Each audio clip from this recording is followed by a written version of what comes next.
Ffe ababaka ba Buganda ba Parliament abakiikirira abantu b'e Buganda era nga twegattira mu ttabi lyaffe eriyitibwa Buganda Parliamentary Caucus,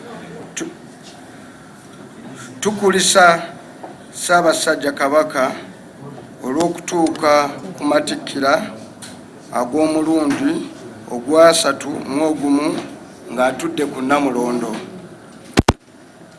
Tukulisa beene okuva gye yali ng'agenze okujjanjabibwa era twebaza Lugaba Namugereka olw'okumusuusa. Ssaabasajja tumusabira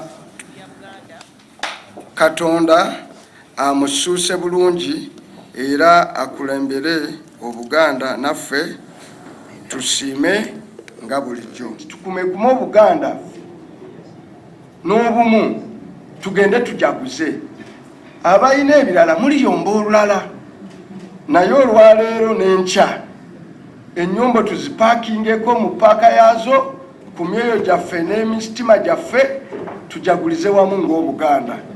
Ayi Katonda kuuma Ssaabasajja Kabaka waffe.